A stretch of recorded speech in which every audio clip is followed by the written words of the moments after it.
Bon dimanche, mesdames, mesdemoiselles et messieurs, fidèles téléspectateurs des canaux Congo Télévision, amis des corps du changement. Nous sommes aujourd'hui pour un autre rendez-vous hebdomadaire et nous retrouvons une fois de plus avec Prince Epengue. C'est pour la toute première fois, en tout cas depuis le début de cette année, avec lui. Et nous allons nous intéresser à l'actualité du moment.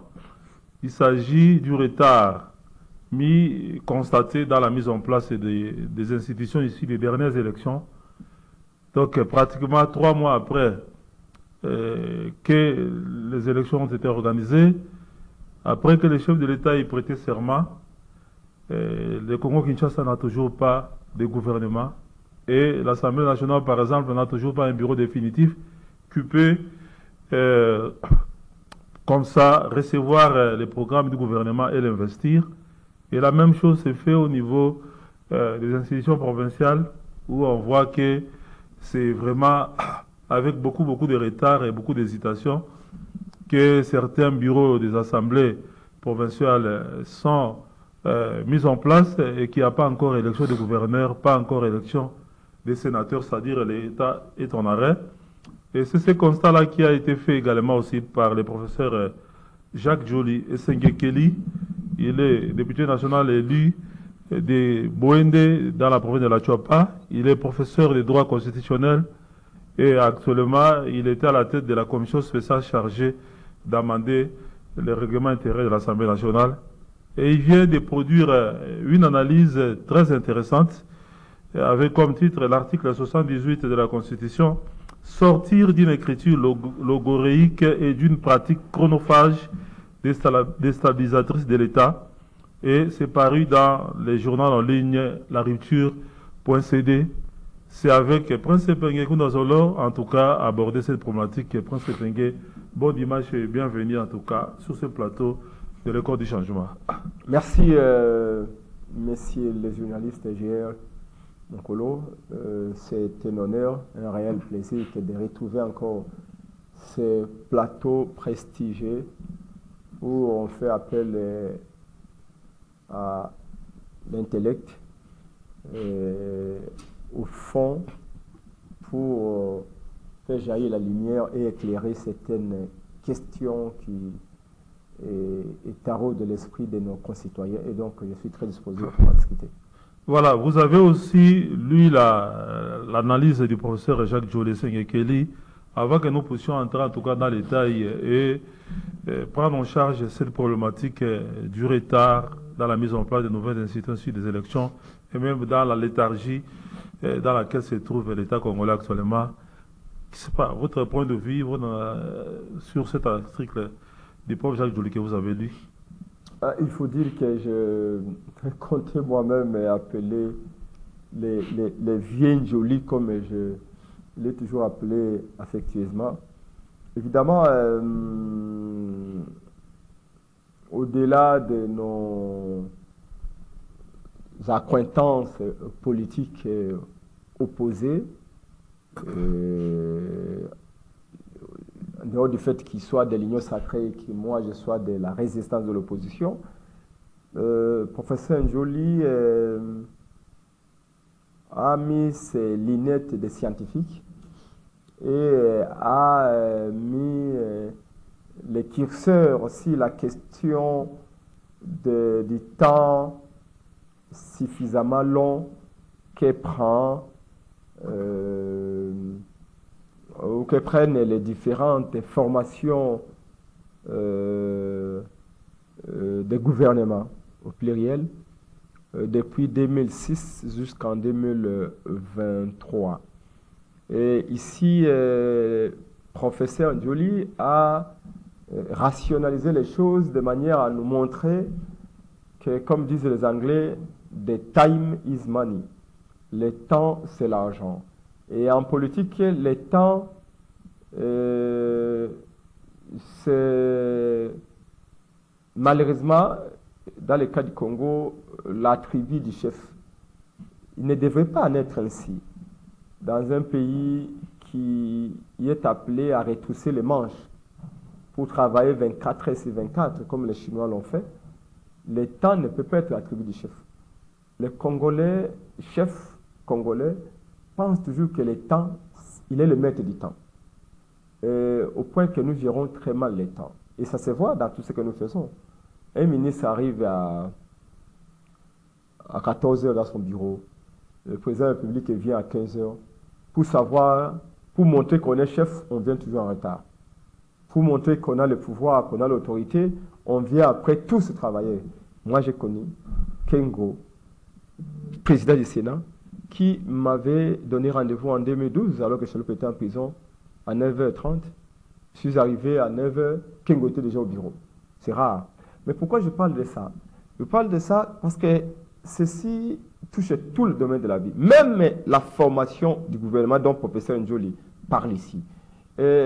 Personne ne s'inquiète du délai très long qui est exploité pour former les gouvernements. Et là, le professeur montre dans sa réflexion, il a tout le mérite de l'avoir fait, que les 2 mois qui sont accordés à l'informateur du gouvernement dans les cas échéants, parce que l'article 78 évidemment de la Constitution dit que si à l'issue des élections, le président de la République n'a pas une majorité claire, et il nomme un informateur du gouvernement, et ce dernier a 1 mois renouvelable une seule fois pour identifier la majorité. Au cas où la majorité ne se dégagerait pas automatiquement, où le peuple n'aurait pas donné une majorité automatiquement. Et dans un cadre, dans le cadre où nous nous trouvons,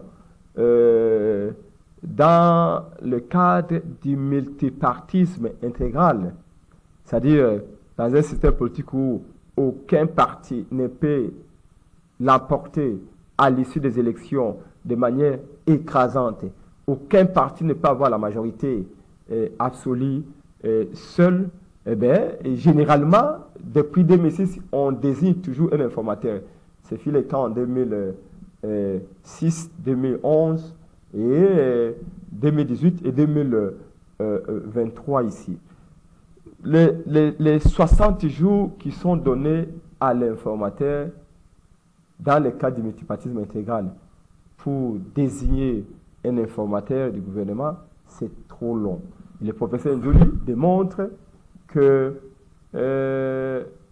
dans un pays où le pôle politique ne sont pas aussi structurés, par exemple, moi, mon parti du Congo, c'est un parti, nous sommes de la social-démocratie, mais vous allez voir, les sociaux-démocrates s'allier aux socialistes. Et là, vous parlez des contraintes extra-juridiques dont évoque le prof Jacques Njoli. Exactement.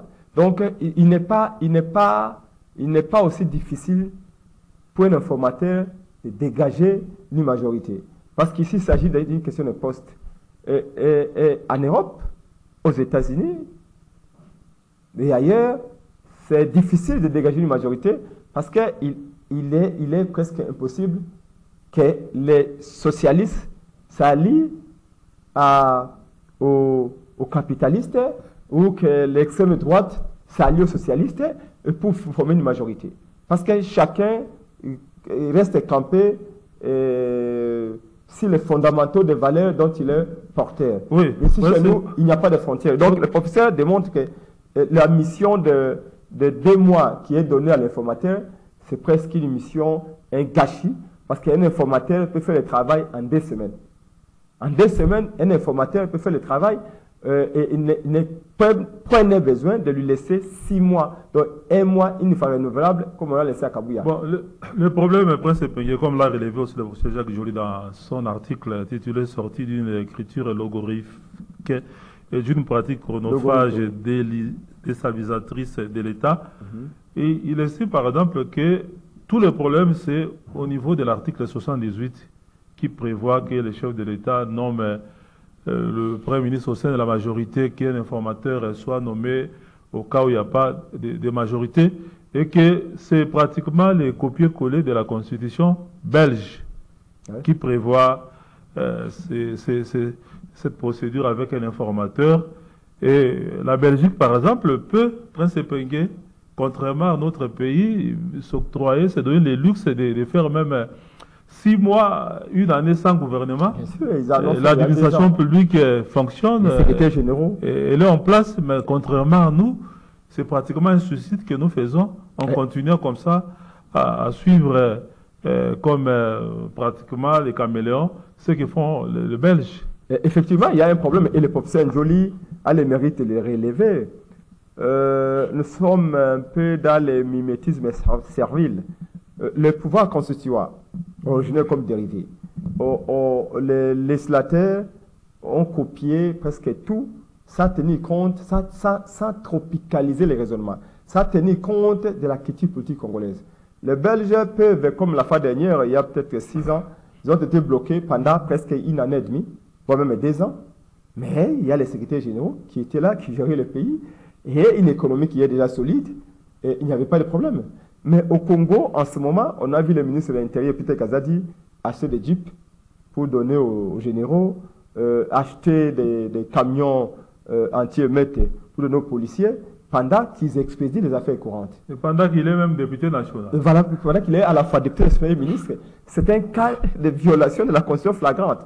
Mais avec la bénédiction de M. Félix Tshilombo, qui a validé tout ça, en violation même de la Constitution et en crachant sur l'interprétation des juges de la Cour constitutionnelle qui ont dit noir sur blanc qu'un ministre, ou tu es ministre, ou tu es député, tu ne peux pas être les deux à la fois. Bon, ici maintenant, le professeur Njoli démontre que, l'article 78 évidemment, que la Constitution, il y a des dimensions que le professeur Njoli a considérées ici. Il y a la dimension normative, c'est-à-dire que les textes, les lois, qui je vais dire quoi, donnent la chance à ce type de pratique de prospérer. Qui favorise en tout cas ce type de pratique. Voilà. Dans la mesure où, à part l'article 78 de la Constitution, qui parle d'un informateur qui reçoit le mandat de la part du président de la République de dégager, d'identifier la majorité pendant 30 jours renouvelables, une fois donc 60 jours en tout, la loi reste vague. Le temps où le président donne à l'informateur la mission est connu. Mais le temps que le président met pour confirmer la personne n'est pas connu. Dans ce processus-là d'installation du gouvernement, il y a également une autre danse juridique qui se passe au Parlement. Oui, au niveau de l'Assemblée nationale. C'est l'Assemblée nationale qui doit être installée. Le temps d'installation n'est pas mis en musique avec le temps d'installation du bureau de l'Assemblée, de l'organisation de l'Assemblée, n'est pas en osmose avec le temps d'installation du gouvernement. Ce qui crée une confusion ambiante. De l'autre côté, le Premier ministre, l'informateur peut bien dégager la majorité,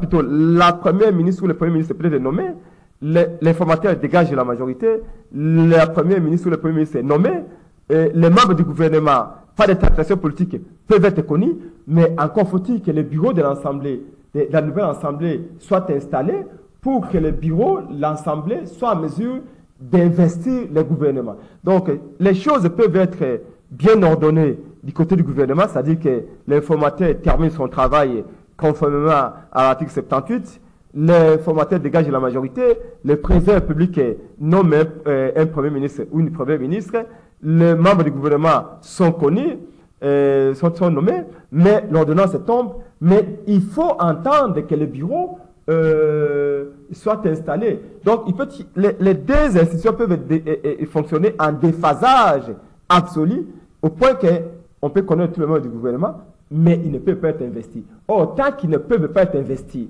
les programmes ne pourront pas être présentés devant le Parlement, devant l'Assemblée, faute de l'organisation de celle-ci, rien ne marchera. Donc, il faut chercher à harmoniser la dimension normative de l'installation du gouvernement eu égard la contrainte de l'installation du bureau de l'Assemblée. Donc, il y a aussi pratiquement là, en fait, une explication aussi anthropologique, donc due au comportement des acteurs politiques. Bien sûr. Prenons par exemple le cas de l'Assemblée nationale aujourd'hui.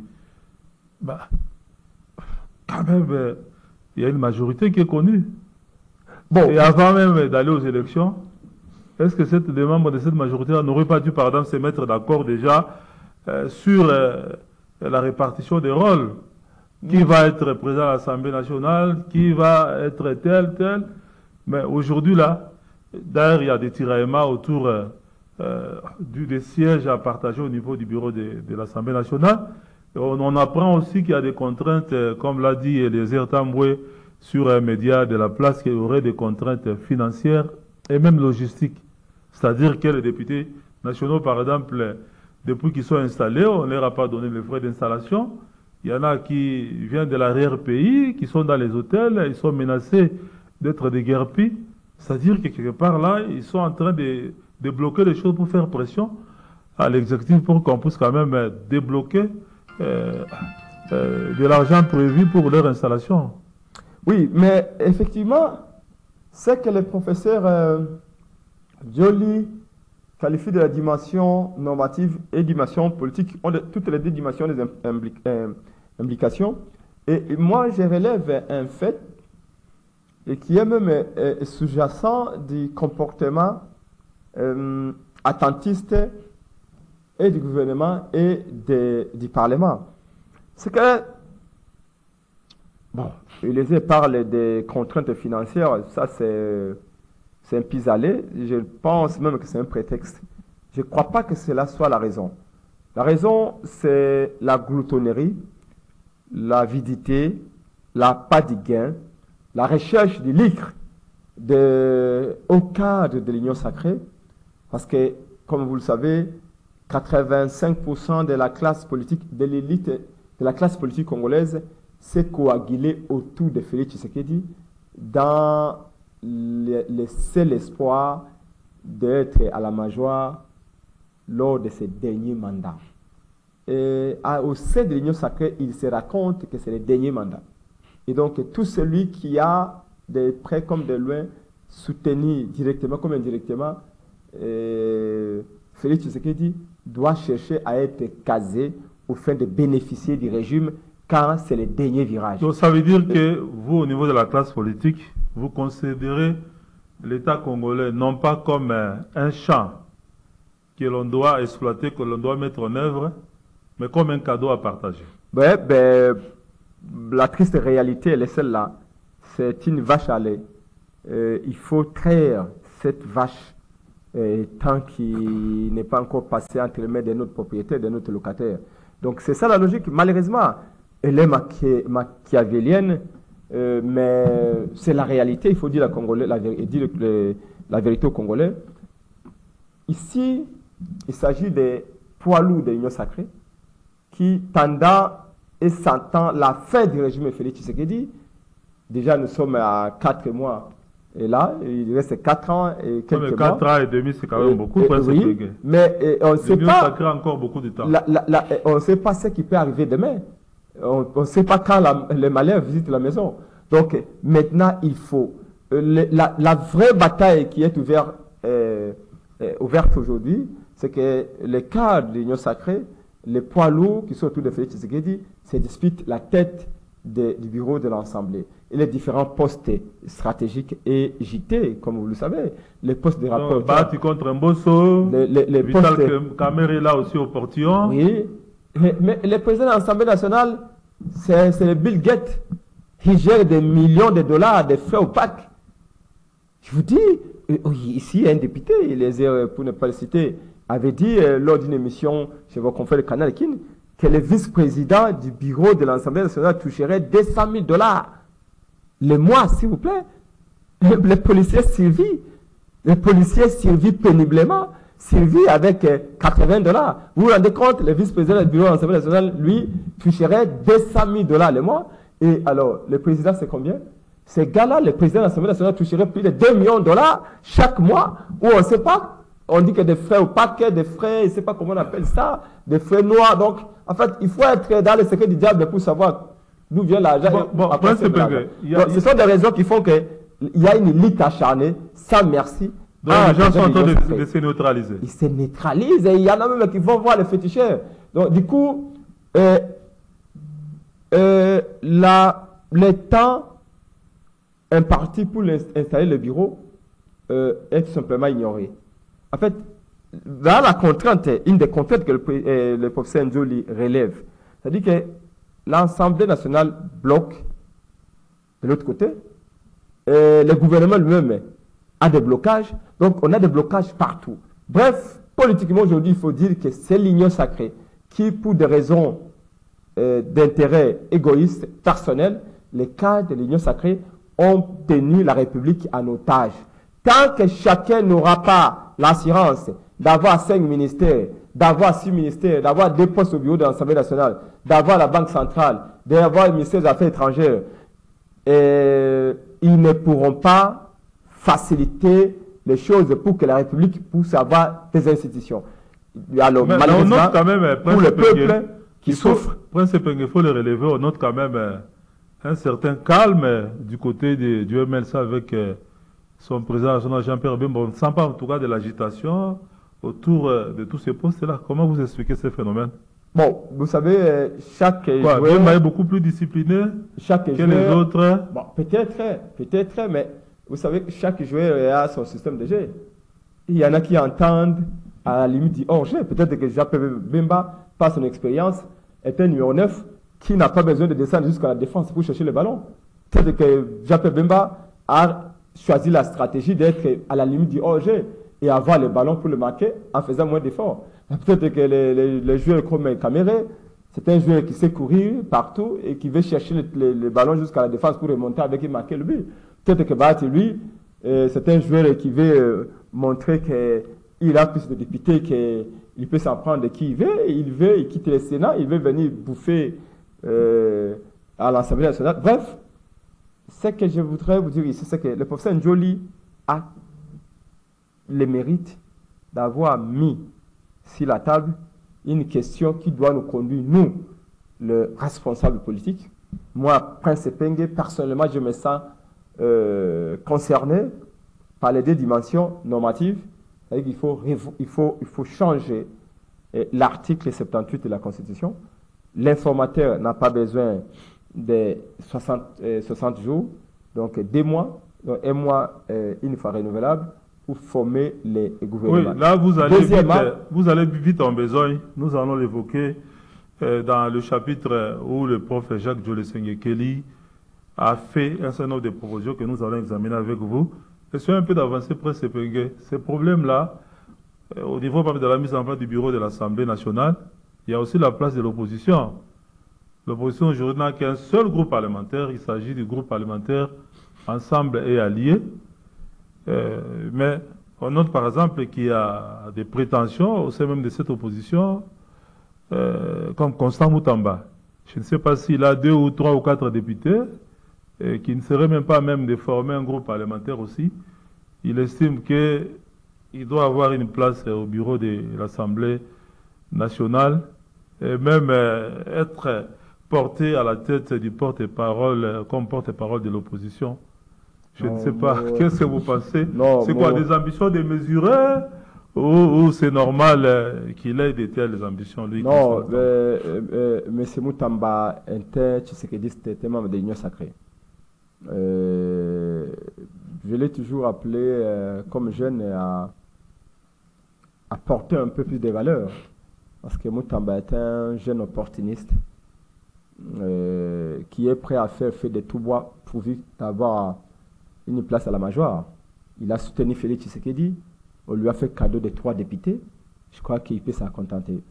Quant au reste, écoutez, nous, de la Mouka, comme nous l'avions dit, ces élections, ces simulacres d'élections organisées pendant 7 jours et 7 très très longues nuits, avec pas moins de 13 530 machines qu'on a distribuées au cadre de l'Union sacrée, et ces élections n'ont aucun crédit pour nous. Mais, et donc, elles n'ont donné ni vainqueur ni vaincu. Si Félix Tshisekedi et ses amis sont là, c'est parce que, bon, ils ont de l'armée, de la police, en complicité avec Kamuleta et Nanga, plutôt, et Kadima. C'est un autre Nanga, parce que Kadima représente le même danger que Nanga. Ces gens-là ont fait ce qu'ils ont fait. Pour nous, Oui, il y a selon la loi des postes prévus pour l'opposition. Je crois que nous allons continuer notre combat comme on l'a fait. Hein. Vous savez, en 2011, Joseph Kabila avait, pour combler les vides qui étaient dans le bureau de l'Assemblée, avait débauché Kombokis de l'IDPS à l'époque, Oui. malgré l'interdiction perpétuelle de Moulomba. Aujourd'hui, Félix Tshisekedi, qui est devenu le Joseph Kabila D, va s'inspirer de Kabila, celui qu'il a placé au pouvoir, pour débaucher également, comme le Moutambala. Félix va l'imposer là, dit que c'est un opposant. Moutamba n'a jamais combattu dans l'opposition. C'était un jeune kabiliste, un jeune opportuniste que Kabila a enrichi et qui est arrivé là. Et je ne pense pas que ça nous concerne, nous autres, de la résistance, de la Mouka, de la RD Congo. Nous allons mener notre combat pour ces peuples qui souffrent. Je vous ai dit tantôt que pendant que l'Union sacrée bloque la République, je vous apprends que tous les fonctionnaires de l'État ne sont pas payés. Et dans toutes ces administrations. D'ailleurs, aujourd'hui, les fonctionnaires ne savent même plus quand est-ce qu'ils sont payés. Maintenant, c'est la loterie que les fonctionnaires jouent. Quand le budget de l'État était à 4 milliards, les fonctionnaires étaient payés les 26.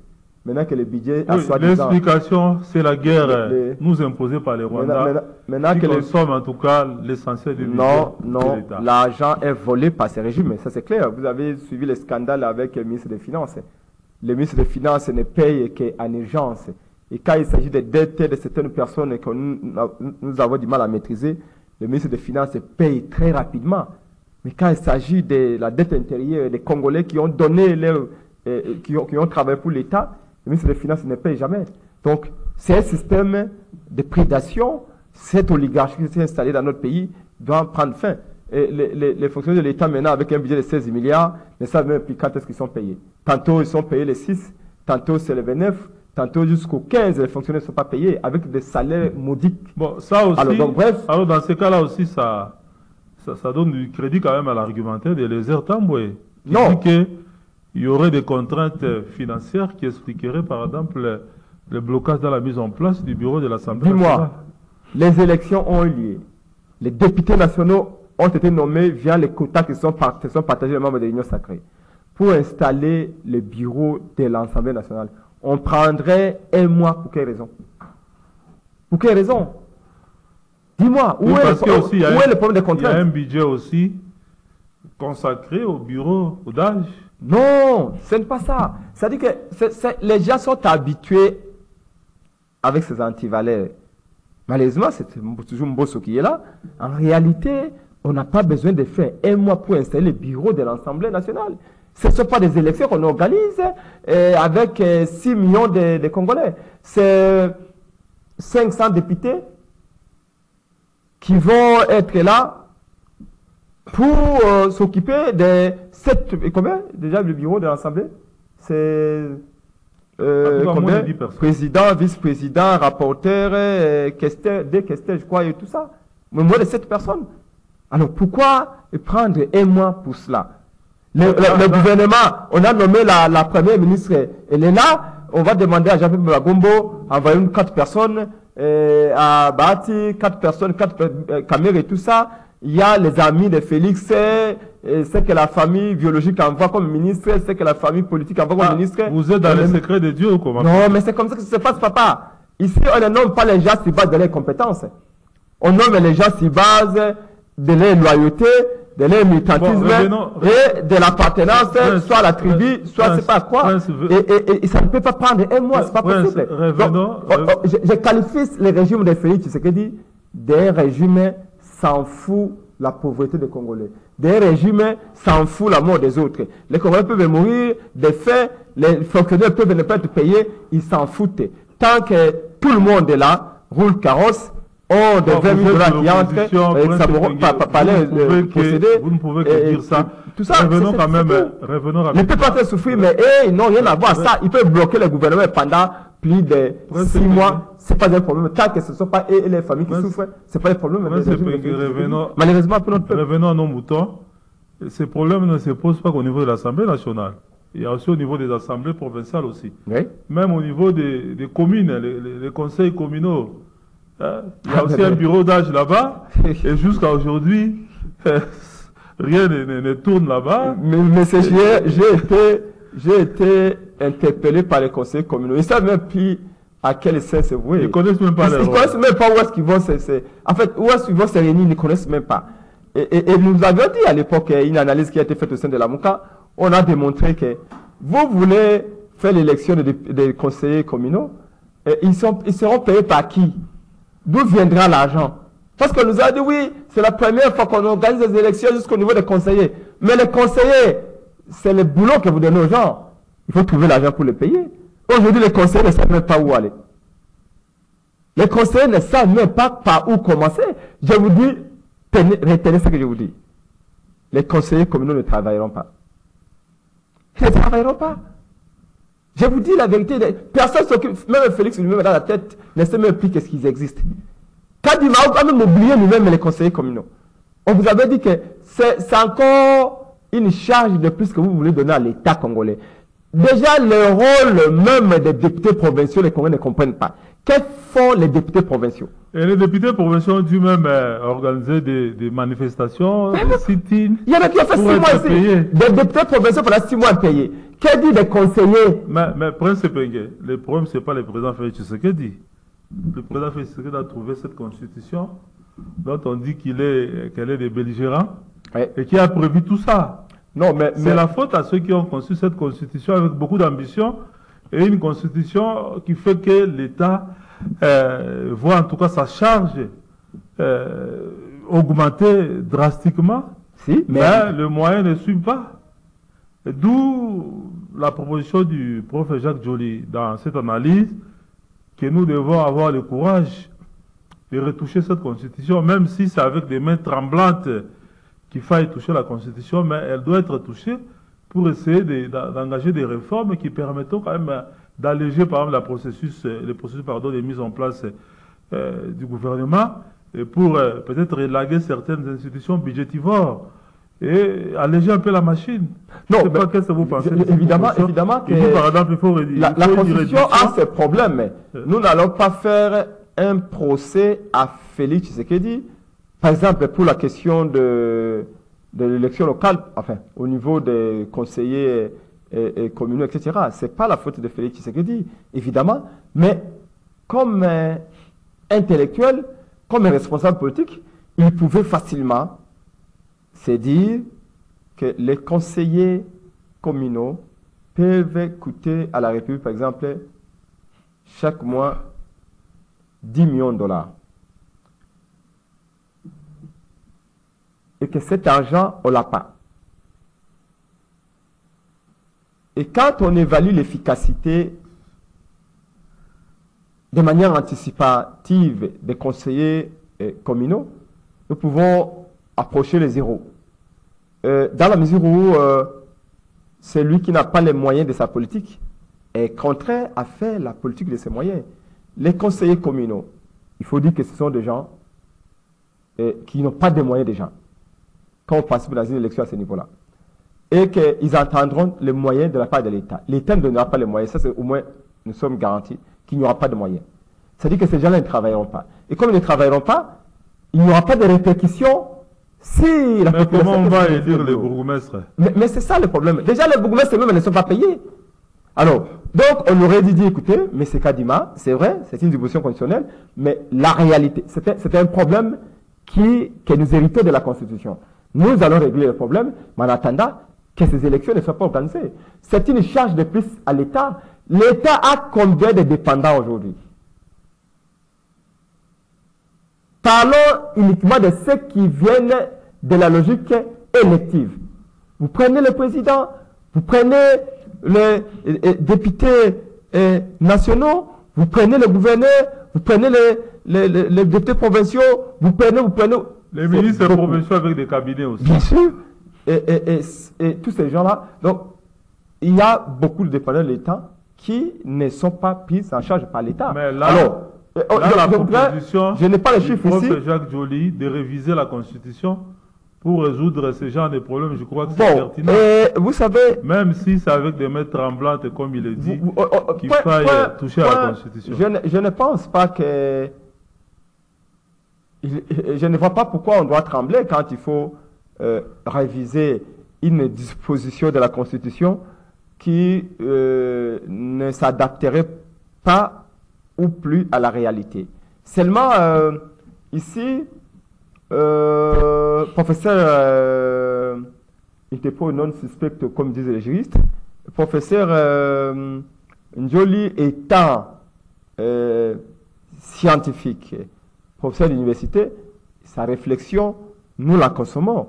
Mais considérer professeur Njoli comme un membre de l'Union sacrée, comme proche de Félix Tshisekedi, nous suspectons qu'il ouvre une brèche pour que Félix s'engouffre au fin de toucher à la durée et au nombre du mandat du chef de l'État. Or, ça, c'est là où le Congo risque de connaître la plus grave crise depuis son accession à l'indépendance. Parce que, croyez-moi, les jours où Félix Tshisekedi ose toucher à la Constitution pour soit rallonger la durée du mandat du président ou le nombre du mandat du président, ces jours-là, croyez-moi, moi, principe que je reste pas ça. Mais si c'est fait pour résoudre les problèmes que le prof Jacques Joly a, en tout cas, relevé dans son analyse. Article 78, là, c'est discutable. Mais encore faut-il que cela soit fait par des institutions légitimes. Les institutions qui sont ici, des élections aussi chaotiques, qui ont humilié les Congolais, qui ont fait fâcher les Congolais, qui ont divisé les Congolais, qui ont rempli la cohésion nationale, qui ont saboté l'unité nationale. On peut concevoir,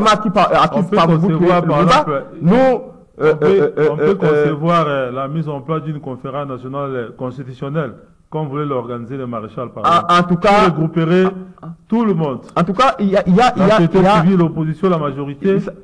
Vous savez, moi, au sein de mon parti de Congo, je l'ai dit, il y a des questions pour lesquelles Prince Epenge, Martin Fayulu, Moïse Katumbi, Jean-Pierre Bemba, Félix Tshisekedi, Olenga Nkoy, nous pouvons nous mettre autour d'une table pour discuter. Et c'est à cela qu'on verra la maturité politique à nous. Loin de toute spéculation, loin de tout triomphalisme, loin des cultes de la personnalité, que nous ayons à un moment donné cette capacité de nous dire qu'il y a des questions qui doivent nécessairement nous rassembler, nous unir. Mais il y a d'autres questions qui, pour des raisons d'appartenance ou de coloration politique, chacun garde son pôle politique et chacun continue dans son coin à défendre ses valeurs et ses idées.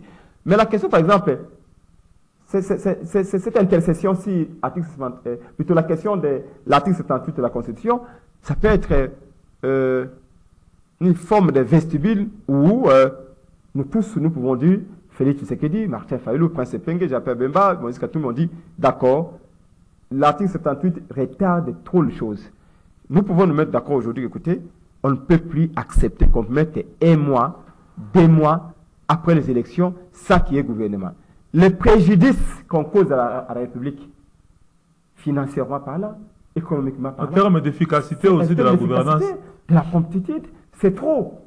Alors, est-ce qu'on peut se mettre d'accord ensemble sur ces points-là? Nous pouvons nous mettre d'accord. Nous devons, et c'est une obligation, nous devons arriver à cette histoire-là pour changer également la mentalité de notre peuple qui pense que si on me voit avec Félix Tshisekedi demain, on dit que c'est qu'il est corrompu. Si on me voit avec Félix Tshisekedi, on dit c'est qu'il est débauché. Non, il faut qu'on dépasse cet état de choses. Cet esprit sectaire. Cet esprit sectaire, réducteur. Il y a le moment où Macron, quand Macron veut prendre certaines grandes décisions, il appelle tous les partis de l'opposition française. Toutes les partis de l'opposition française. Macron les consulte. Comment Macron, chef d'État, chef de la France, appelle les partis socialistes, appelle l'extrême droite, appelle tous ces partis-là, les écologistes, et les consulte. On peut supposer que le président, c'est lui qui connaît tout. Le président a toutes les cartes sur ses mains. Mais avant de prendre une option donnée, il appelle tous ces partis pour dire que la République, ce n'est pas Félix Tshisekedi. Félix Tshisekedi a trouvé la République, bientôt d'ailleurs, dans quelques mois, il va passer. Et Mobutu était là, il a trouvé la République, il va passer. Et Prince Epenge connaît la République, a trouvé la République, Félix Tshisekedi va passer. Donc, il faut qu'on arrive là. Notre maturité se constatera par cette capacité qu'on aura demain à nous rassembler à nous mettre d'accord sur une question vitale et surtout que Prince Epenge, dans le fonctionnement de la cette République. révision de l'article 78 aura l'avantage de nous faire quitter le schéma belge, qui est chronophage, qui est un schéma déstabilisateur de l'État, comme l'a écrit Prof. Jacques Joly, pour basculer dans le schéma français, avec ce qui s'est passé au Sénégal. En moins de 2 semaines, le chef de l'État les élections étaient organisées, le président élu, le Premier ministre nommé, le gouvernement nommé, rentre en fonction et fonctionne. Mais effectivement, et là, vous concluez aussi par là. Effectivement, c'est ce que j'appelle la tropicalisation. 60 secondes en tout cas pour votre conclusion. La tropicalisation de certaines normes juridiques pour que nous puissions d'abord refléter les réalités de notre société et notre outil politique aussi. Ce mimétisme servile que nous avons vu dans cette constitution, nous devons avoir le courage de le corriger. Mais le corriger avec des institutions légitimes qui ont confiance. Aujourd'hui, n'importe quel professeur qui amènerait les débats sur la modification de la constitution sera fusillé par les regards soupçonnés des Congolais. Tout simplement parce que, comme le professeur Nyabirungu, chaque fois qu'il parle, on dit qu'écoutez, ce monsieur-là, est-ce qu'il n'aurait pas, est-ce que Kabila n'a pas soufflé une idée? Quand Dieu lui parle, on se dit, ben, est-ce que Kabila, Félix n'a pas soufflé une petite idée à son oreille pour qu'il puisse faire passer? Donc, ça, avec l'avis du professeur. Mais je suis d'accord, il y a beaucoup d'articles dans cette constitution qui posent problème, mais d'abord, c'est un consensus qui doit être plutôt trouvé entre nous, les acteurs politiques, la société civile, pour voir ce que nous pouvons apporter. Le peuple souffre. Au moment où, à l'Union sacrée, on parle partage du gâteau, partage des postes, au moment où la République est bloquée au nom des intérêts personnels de Félix Tshisekedi et ses amis de l'Union sacrée, les Congolais ne sont plus payés, la guerre continue à faire ses victimes, à Beni on a encore tué, à Kinshasa, il n'y a pas de route, il n'y a pas d'eau, il n'y a pas de courant, il y a des impayés partout, l'insécurité bat son plein. C'est pas sérieux. Entre-temps, les ministres continuent à gouverner la République en violation de la Constitution, tout en étant député national et ministre à la fois. Tout ça, c'est un véritable cafénaoum et il faut que ça s'arrête. Et donc, je salue la réflexion du professeur Njoli. Il a tout mon soutien dans cette réflexion, sauf que la modification de la Constitution doit être précédé par un consensus. L'article 78, effectivement, pour réduire les délais d'insertion du gouvernement, parce que même Epenge, demain le gouvernement Fayulu arrive, demain le gouvernement Epenge arrive, nous ne pouvons plus accepter qu'on mette 3 mois, parce qu'entre-temps, un gouvernement est investi pour quelle raison? Pour promouvoir les biens, travailler pour l'intérêt du peuple. Mais quand un gouvernement prend 5, 6 mois pour être installé, entre-temps le peuple continue à souffrir, c'est pas normal. Mais la modification de la Constitution, sous Félix Tshisekedi, nous n'en voulons pas. Ok, merci beaucoup, Prince Epenge, d'être en tout cas passé sur ces plateaux de l'école du changement. Merci à l'équipe technique, Olivier Longwango, Bruno Zinga, qui nous a en tout cas conduit sur le plan technique au niveau de la régie. Merci à tous ceux qui nous ont suivis. Et rendez-vous est pris prochainement pour un nouveau numéro de votre émission, École du changement. Bye et restez branchés sur le programme des canaux Congo Télévision, votre chaîne.